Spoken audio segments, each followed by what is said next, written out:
Good afternoon, everybody. On this Tuesday, June 17th, 2025, I have all of your stories for your rush hour ride home. And on today's episode, we'll hear from an aviation expert discussing the lone survivor from that jet in India where everyone else passed. And what is it about seat 11A that has made it so safe? And then we've got information on the Bryan Freedman subpoena. The Bryan Freedman's law firm has been subpoenaed by Blake Lively in the Blake Lively versus Juston Baldoni mess. This is wild. Folks are calling it harassment as she sort of racks the costs up. But will she be able to find anything? What's she looking for? Is it a fishing expedition? We'll get into that. And then the idea of nuclear warfare breaking out between Iran and Israel is one we must all worry about, as we'd all be affected by it. Have we already been sucked into the war? And Pakistan vows to come to Iran's defense and says they'll offer a retaliatory nuke. It's not looking good, folks, but we're going to get into that whole situation as it plays out. And then the congressman who was scolded by a fellow lawmaker for his insensitive tweets following the assassination in Minnesota. We'll get into that. And Elon Musk takes a drug test and tweets the results, says he is clean, which I don't buy. I don't know which one of his Doge employees, maybe Big Balls, who took that drug test. I don't know who did it, but that urine ain't clean, right? We got all those stories and more. It's happening right now on The Rush. By the way, just a reminder to everybody, YouTube doesn't always show you every piece of content I make. Every morning and every afternoon, I have the Rush Hour episodes. But if I don't have the right search words or SEO, sometimes they don't show up to your inbox. Take this morning, for example. I had an epic podcast episode about the escalating tensions across the world, whether you're into politics or not. Trust me, it's interesting. Plus, we did cover some entertainment news stuff, but it's obviously performing not as well because that's not the niche that we live in. But I'm telling you right now, don't rely on YouTube to present you the content. Go and get it. It's there every morning, every afternoon. Let's dive into a nice humanitarian story here. It takes place in Florida. We've got a very old Tortoise, 135 years old, becomes a father for the first time just a few weeks ago, celebrates his first Father's Day. Look, I'm 40 and I feel like an old dad with a kid. But again, this father, 135, and I guess, I don't know how old his wife is, but there he is, a Galapagos tortoise in Miami Zoo, the oldest resident, and now a dad. So look, it's never too late, folks. That's going to be like Bill Belichick with his age. All right. Here we go. Air India's sole survivor has been analyzed as some sort of, miracle happened. He essentially walked out of a deadly plane crash. And here we have aviation expert explaining why seat 11A may have saved his life. Where he was, and I'll show you, just slightly forward of the leading edge of this wing. And there's an emergency door very close to him. So yes, I always say there's really no safe seat, but if you can be closer to any emergency exit door or exit windows over wing, obviously in case of a evacuation, that'll be great because you'll be the first one to get out in case there's a subsequent fire, for example. All right, there it is. In this case, you want to be next to the emergency door, but he was in the emergency at the front of the wing. As we saw in that video, there was a huge explosion of the fuel, but fuel is usually carried in these wing tanks and in the bottom of between the wings. So he happened to be slightly forward of that wing. And when the aircraft basically exploded, he was saved from that inferno. All right, so sit in front of the explosions. Got it. I mean, geez, I don't need to be sharing this with my wife a day before we're flying, because who knows what JetBlue seats we'll be getting. We'll be stuck in the middle between my crying baby, someone else's crying baby. They'll be throwing Fruit Loops at each other. Hey, but we'll get there. So there's your update on where to sit on the flight. We got Blake Lively news. That's right. The never-ending story. Blake Lively subpoenas Juston's lawyers. This is absolutely insane. I'm sharing a screen grab by Ashley Ashley Brianna Eve here. She says, it's why. I mean, people are saying that this is harassment. I mean, I don't know what it is, but this idea, and we'll have to see what the judge rules. Will the judge let Blake Lively crack into the lawyer's emails or whatever the heck they're looking for? Respondent Blake Lively has served a breathtakingly overbroad subpoena directed to the law firm representing the Wayfair parties in a highly publicized set of litigations arising from Lively's allegations of harassment on the set of the film It Ends With Us. The litigation pending in the Southern District of New York has caused a media and internet frenzy fueled mainly by the celebrity status of Lively and her husband Ryan Reynolds. Although the media coverage was initially favorable to Lively, as more facts and evidence emerged, the tabloids turned and Lively has become the target of a storm of negative media coverage. Rather than accept responsibility for her own precipitous actions, which sparked the media frenzy, Lively would like to shift blame to the Wayfair parties and their counsel. That's kind of like the biggest problem, right?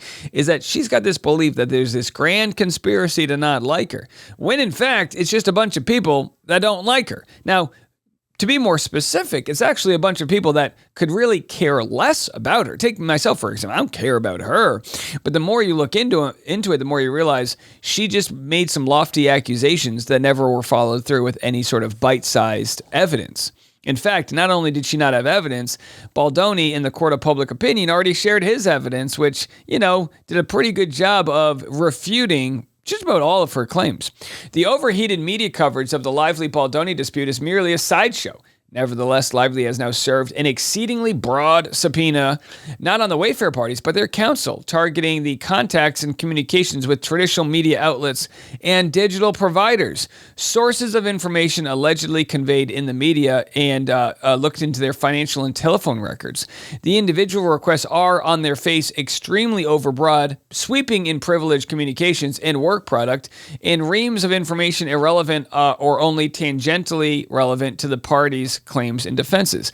Now, look, I mean, I've been in contact with some of the law firms that are going on here, mainly for interview requests, but the idea that these law firms are secretly providing information to content creators and journalists, even if that were true, there's some sort of level of trust that journalists and content creators have to have that they're going to try to get the story right. So if they are leaking information, would that even be illegal to share information and then people report on it? I'm not too sure. Although personally, I don't buy that the judge is going to let this happen. Now, folks have argued that, look, it's a win-win for Blake. Either she gets the subpoena approved and then she's able to find some information, or Bryan Freedman says you can't have a subpoena. The judge, agrees with them, attorney-client privilege, in which case she can say, see, they're hiding something. They wouldn't give me the information. When in fact, it's like, it's like, let the truth rise to the top. Who cares how people get the truth? Here's what was said by Lil Girl Attorney on TikTok regarding the subpoena. Lively parties subpoenaed all these third-party people. We don't know who they are exactly, but all these third-party people. By the way, it wasn't me. As far as I know, I haven't received a subpoena. They also subpoenaed Freedman's law firm. So they sought documents that they believe are responsive or relevant to their claims.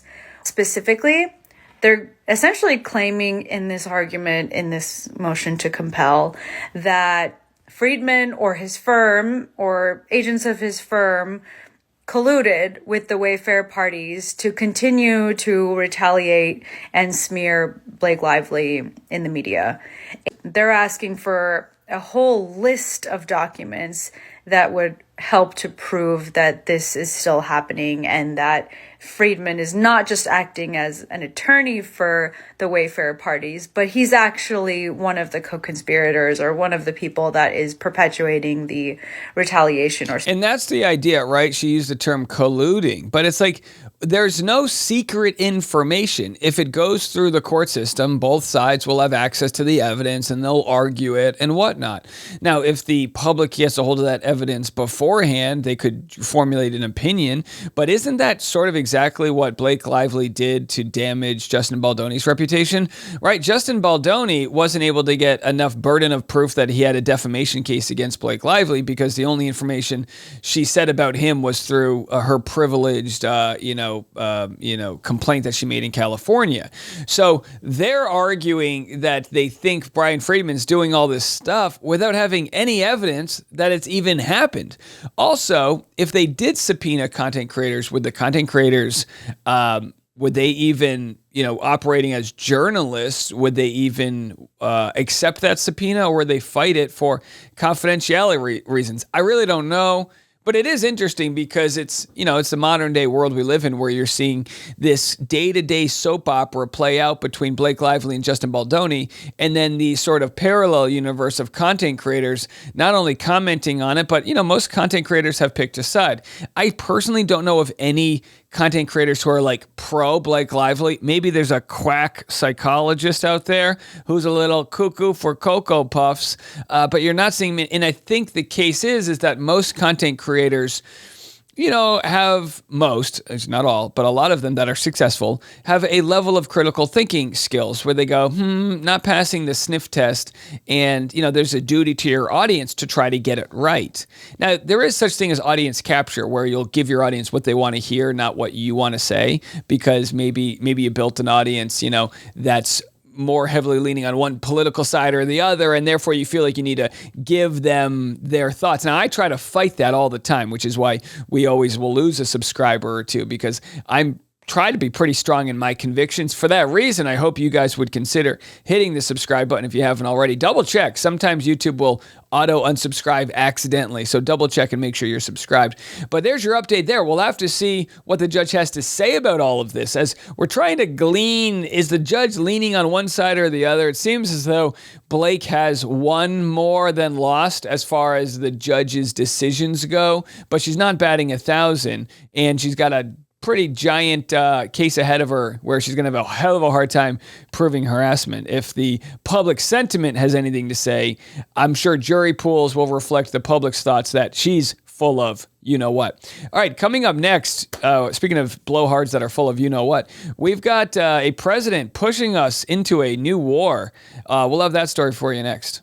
Actually, before we get to the war stuff, let's talk about domestic war, domestic terrorism, that being Minnesota lawmaker shooting the assassin who was disguised as a cop. Well, they're finding disturbing notebooks in his car, strategic plans of attack. Now, nothing makes sense about this guy. He's married, but then he also lives somewhere else with this dude who he knows since elementary school. This guy who works at Papa John's, maybe. I wish I had a roommate who worked at Papa John's. It's like, bring me some extra pie. I get it. You know what I mean? That buttery dipping sauce, that's got to be healthy for you, right? I don't know. Either way, it's scary to think that this guy, if he wasn't caught the way in which he was, he might have been able to really wreak havoc on the state of Minnesota and maybe even other places.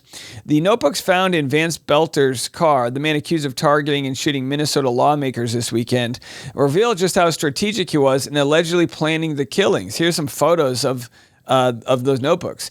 The acting U.S. attorney for Minnesota released images of Belter's alleged notes. They appear to show meticulous planning, including a list of websites offering addresses and other info about the alleged target's homes, and even how long the website's free trials lasted.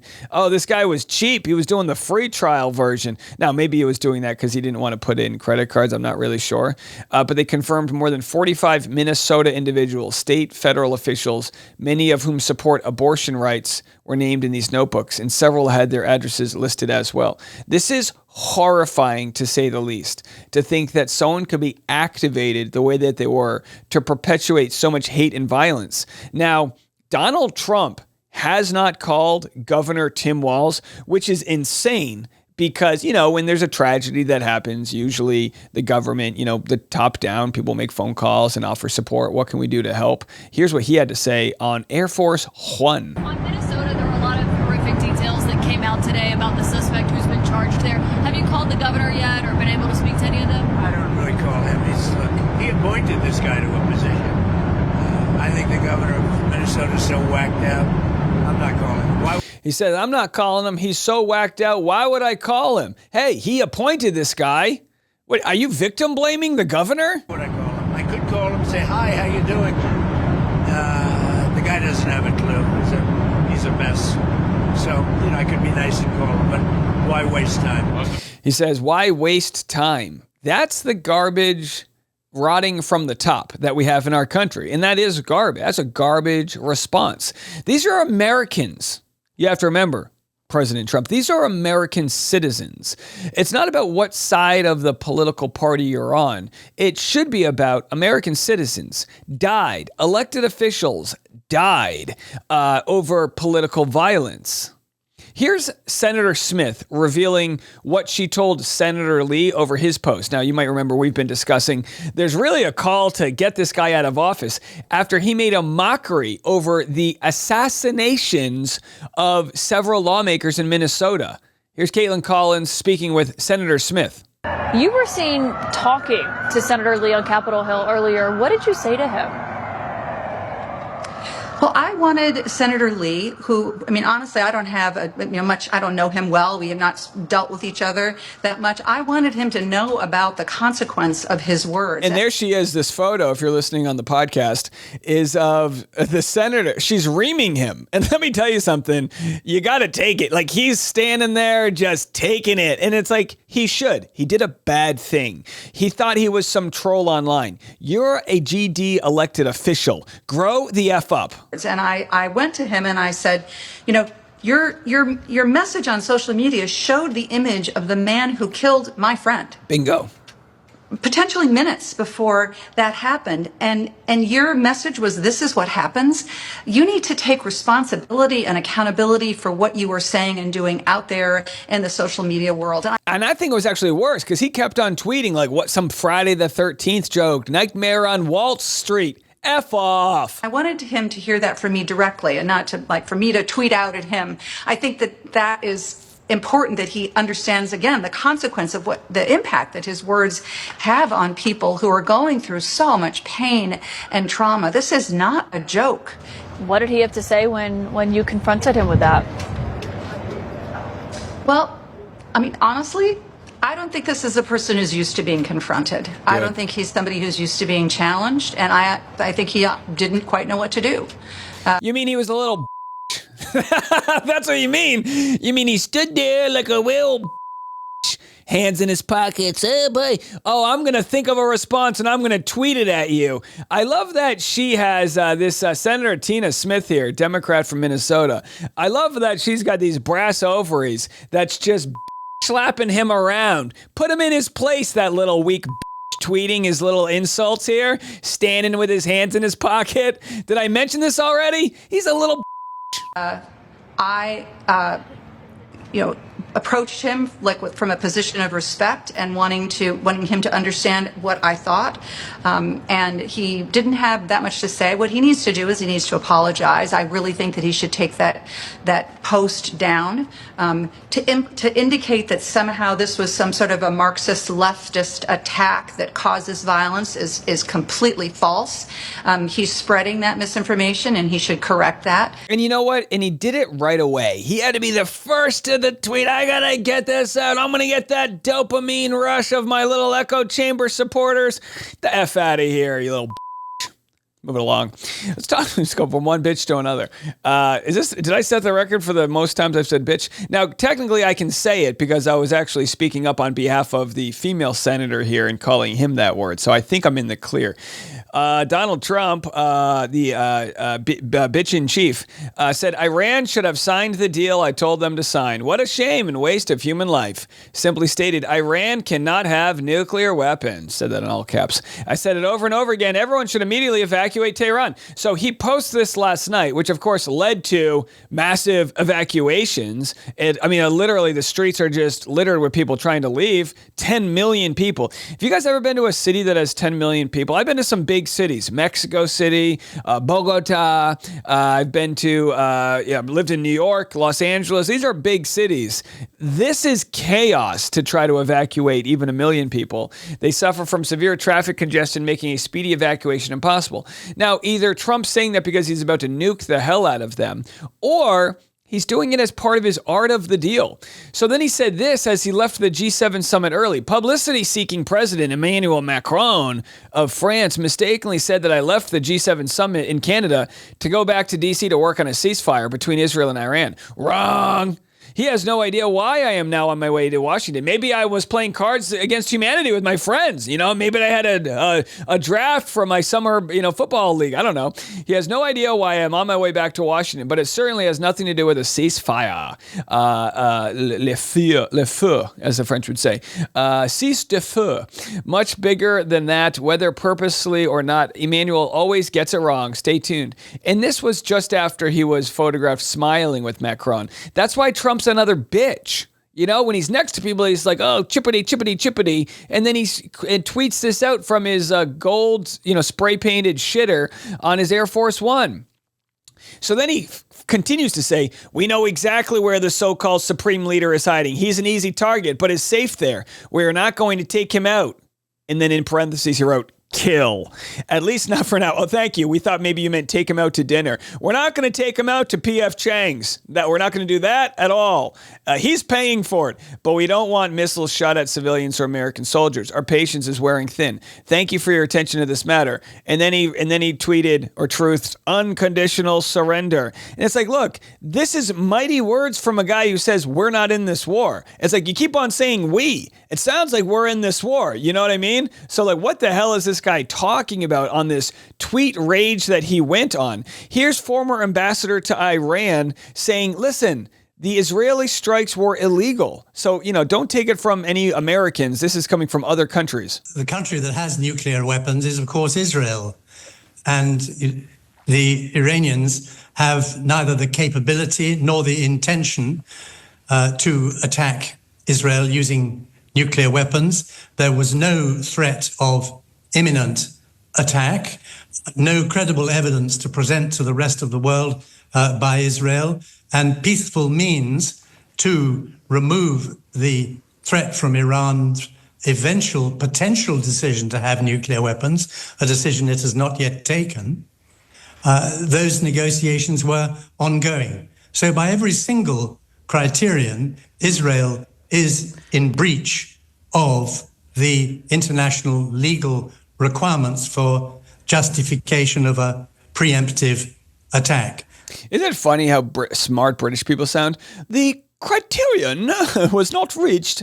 Listen, I don't know if Trump was working in cahoots with Netanyahu for this attack, or if Netanyahu goaded lured Trump into this fight. Maybe he did want to negotiate with Iran, but then, they blew up all of his negotiating partners. Trump didn't want to look like a weak guy who they circumvented him. So he said, oh no, we were part of it all along.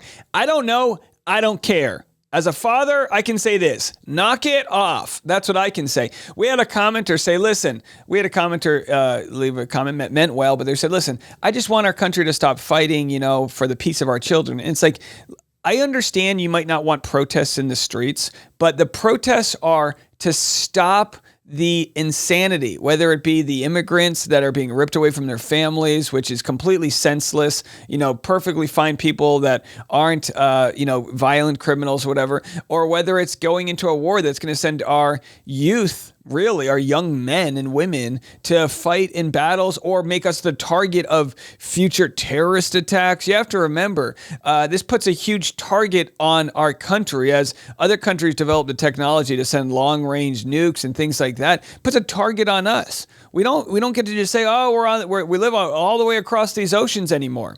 So Pakistan has said, hey, listen, they tell Iran that they will nuke Israel if Netanyahu uses nukes against Tehran. This is wild. And then Israel says they're fighting Iran because they don't want a nuclear holocaust, some giant nuclear activity.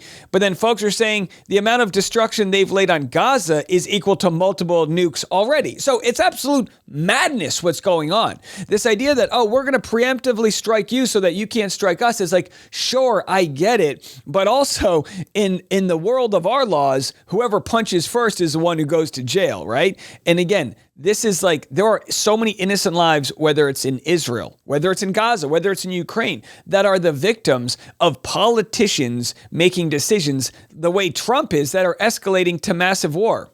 You just posted right before we took off that you're not leaving because of a ceasefire. Why are you? Can you elaborate? We're looking at better than ceasefire. We're not looking. He says, we're looking at better than a ceasefire. What's better than a ceasefire? We're going to take them out to P.F. Chang's. Ceasefire. I didn't say I was looking for a ceasefire. That was Emmanuel, nice guy, but he doesn't get it right too often. But we're not looking. We're looking for better than a ceasefire. So what's better than a ceasefire? Can somebody explain to me? Let me tell you, we're going to do better than a ceasefire. We're going to give you one of these MAGA phones. We're going to give you a Trump phone. We're going to we're going to flip a Bitcoin at you, a little Trump coin, and no more guns. Specifically is better than a ceasefire. Luckily, so these reporters are on top of things. They go, specifically, what's better than a ceasefire? Let me tell you something. I love that they say specifically, because Trump's never given a specific answer. I haven't even heard what he's going to say, but I'm going to tell you right now, his response is going to be, what's better than a ceasefire? You're going to have to wait and see. We'll get back to you on this. I can't let you know yet. We can't surprise you. What are you looking for here? An end, a real end, not a ceasefire. An end. So something that would be permanent. Yeah, or giving up entirely.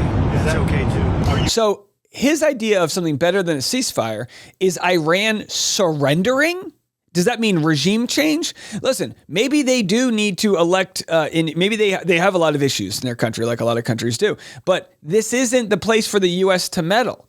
Trump was voted into office because people thought he would get us out of wars. Now, to be quite fair, as messy as it was, the only recent president in history to get us out of wars was Joe Biden. I understand it was messy, but we had Bush, we had all these senseless wars and trillions of dollars wasted, dozens of thousands of American soldiers died, and we're about to do better than a ceasefire? What's better than a ceasefire? How about invading a country? Are you close there? Is that possible in the next 24 hours? Why not? Certainly possible. Complete give up. That's possible. Yeah, he says it's possible. Yeah, you know what would be? It might be a little bit more possible if we didn't blow up the guy you were negotiating with. Let's move it along here. So what's interesting is Trump, he hires people to do a job. He wanted to get some intel on Iran, and they're building a nuclear weapon. As Netanyahu, the leader of Israel, says they've got a nuke. They're about to have a nuke. We need to disrupt them and bomb their nuclear facilities. And then this reporter says, but you realize Tulsi Gabbard made a report that said they don't actually have the nukes. This is the same exact thing as looking for weapons of mass destruction. So you've always said that you don't believe Iran should be able to have a nuclear weapon, but how close do you personally think that they were to getting one? Because Tulsi Gabbard testified in March that the intelligence community said Iran wasn't building a nuclear weapon. The IC continues to assess that Iran is not building a nuclear weapon, and Supreme Leader Khamenei has not authorized the nuclear weapons program that he suspended in 2003. I don't care what she said. I think they were very close to having it. Says, I don't care what she says. I think they're close to having one. Okay. All right. I mean, what? Can't argue with that logic. So then Trump tweets this. We now have complete and total control of the skies over Iran. Iran had good sky trackers and other defensive equipment, and plenty of it, but it doesn't compare to American-made, conceived, and manufactured stuff. Nobody does it better than the good old U.S. of A. All right, so we are in the war. Okay, I mean, are we in it or not? Can somebody tell me? Well, I'll tell you who's clean. We got him on the straight and narrow. Elon Musk slams drug rumors, press with a golden receipt. He says, the proof is in my pee. And again, that is a receipt that I guess is supposed to show he's not on drugs. Okay, man, whatever. You still can't babysit my kid. All right, that's it from us. I hope you got a good one. Hope you enjoyed this episode. Make sure to hit subscribe, hit the like button, and leave a comment. It helps drive the algorithm as we continue to try to emerge into new fields. Listen, whether folks find it interesting or not, we're talking about the future of our democracy. We're talking about, are we going to go into new wars? Are we going to be a part of the problems that we've been plagued by? And the reason why there's been a real worldly disdain for the U.S. policy as we've entered into these regime change wars. We're talking about some heavy stuff here. Just trying to sanitize it and put it in a way that we can all have this conversation. And again, if this is water cooler talk, I know it's kind of heavy, but this is what's happening. We'll be here to cover it all. All right, we'll be back in the morning. We'll see you then. I'm Dave, and this is The Rush.